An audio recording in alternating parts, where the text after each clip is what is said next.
Hello, everybody. Welcome back to my little mini series on the subject of trauma, and this is episode 2. And today we are talking about recognizing trauma. So we've talked about what trauma is, and now we're talking about how you might recognize whether you've got some. And I think the first thing to say is we've all got some. So everyone is going to have some. There's not going to be anybody in the world that doesn't have any. A really, really common misconception in my room is that everyone else is okay. It's just me. And that's not true. And I give lots of examples. And the one that I give the most is Robbie Williams, who I'm sure most people know who Robbie Williams is. And Robbie Williams battles with his mental health a lot and talks about it a lot. And people seem to think that if you're somebody in a big house with no money worries and you've got a very lavish lifestyle, that means that you should be very happy. It doesn't. Mental health is not linked to money. It's not linked to our financial stability. It's not linked to any of those things. It's linked to what we're told about ourselves, what we think about ourselves, the experiences that have shaped us, the environment that we've grown up in, and lots of other factors. So, recognizing what your trauma might be, or whether you've got some trauma, can take many different forms. And I think it's really important at this point to say that trauma can manifest itself in physical symptoms.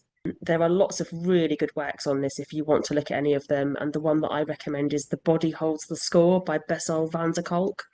And he is a very, very eminent professional in that field. And he talks about the effect of trauma on the body and what happens if we keep it locked inside and the physical things that can happen to us as a result of that. So if we hold it in the body and we don't deal with it, it can cause us to feel really unwell. And if we don't do anything about it, it can lead to lots and lots of conditions, fibromyalgia being the main condition at the moment that I'm seeing in my room, which is a condition that is caused a lot by the way our body holds stress and the way that our body is holding on to these things that it doesn't want to let go of.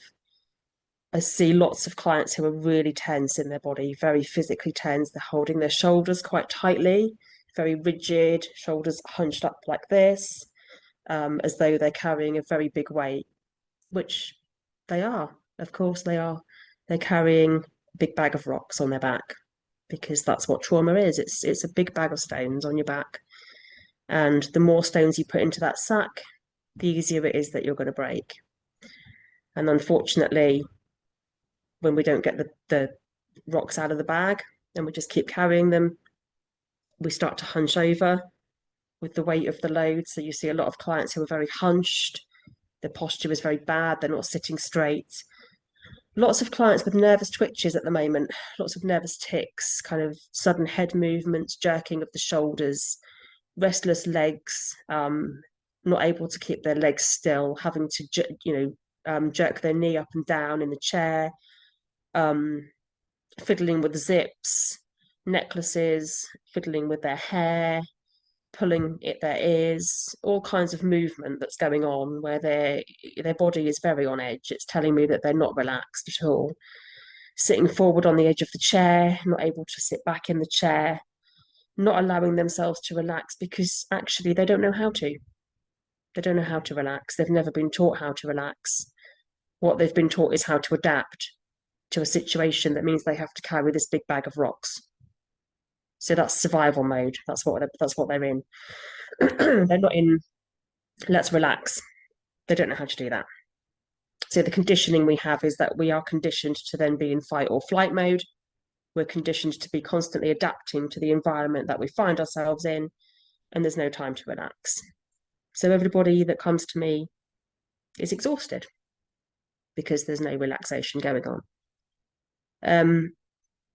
A tendency to feel lost, and I mentioned this in the first podcast, a tendency to feel lost is really common with trauma because we often reject the part of ourselves that experienced the trauma, which means we might not know or really understand the significance of that part of ourselves in how we feel today because we've exiled it. We don't want to look at it. And that part of us is normally our inner child part that we've rejected. And until we can kind of get back in touch with that, we don't really understand the significance of it. We can unconsciously actually also repeat lots of patterns of thought and behavior from when we were a child. Those patterns aren't going to work for us as adults. They're not going to serve us because we're adults now. We're not children. So the same responses that you had as a child won't be what you need now. But we can do it very unconsciously. We can be triggered back to childhood reactions by things that are happening now without even realizing it. We may not even have a clue that that's what's happening. So we go to therapy and we start to explore, and then we can find these patterns and connections that would help us to understand what's happening and then start to deal with it. So when I say we can be triggered back to our childhood reactions by things happening in the here and now without even realizing, I'm going to show you what I mean by that. And I'm going to give you an example from my own life that will illustrate what I mean. So this is a very recent example where I'd woken up and I'd got a very rare day off. Days off for me are not common. They happen once in a blue moon. So I'd got this very rare day off. And I was planning to just do a little bit of therapy training in the morning, and then I was going to relax with a new book that I'd bought. I treated myself to a new novel, and I was really looking forward to snuggling up on the sofa, self-care day, get a blanket, let's read a book. A bit of escapism, we all need that. And my daughter got up about half an hour after I did and told me, I'm not doing my home education today, Mummy. And I said, but you have to do it. You've got to do it. You have to do it. And I bargained with her several times, and I kept repeating my request for her to go and do it so I could sit and read my book as I'd planned. And she sat on her phone. She's got her mobile phone, and she sat there and she was pressing the buttons, and she was point blank refusing to engage with me.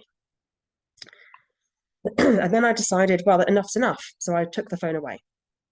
At which point she said, oh, well, I want to be adopted. I don't want to live here anymore because you've taken my phone, which is a childish thing to say. It's what children say.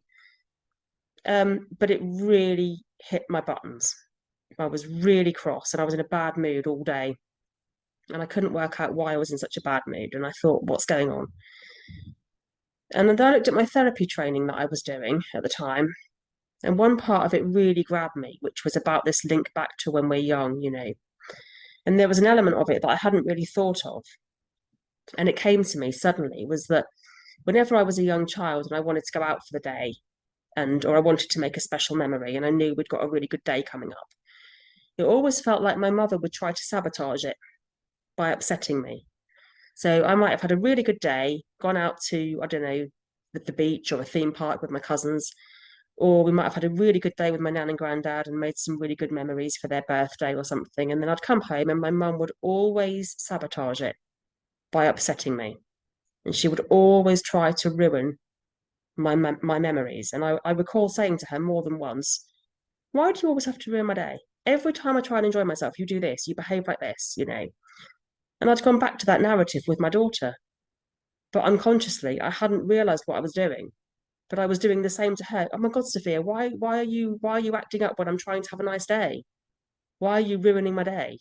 And I hadn't even given it a second thought. And that was the reason I was in such a bad mood. And eventually I went into child mode and I shut down, completely shut down and refused to engage with her, which is what my child self would do. But I'm 45 now, so that's not really appropriate. And because days off are so rare, and because I'm normally very busy, my thought to her was, how dare you do that? And I'd kind of gone back to this childhood memory. So it can be things like that we're doing in the here and now, and we don't know why we're doing it. And it's not until maybe a therapist might point it out, or you explore it through therapy and start to make the links, and then you go, oh, that's what I'm doing. That's why I reacted like that, but that's not going to work now. And then we can start to kind of move on. So we get this self-awareness that allows us to begin to recognize the trauma and then to move forward. So that's a very brief kind of snapshot of how you might start to recognize trauma in physical symptoms, in patterns of behavior, and in feelings of feeling a bit lost. And I hope that that's been helpful. And the next podcast will be trauma bonding, which will be very interesting. But this one was recognizing trauma, podcast 2. And I will leave you with that today and hope that that resonates and let you digest that. And I'll see you soon for number 3.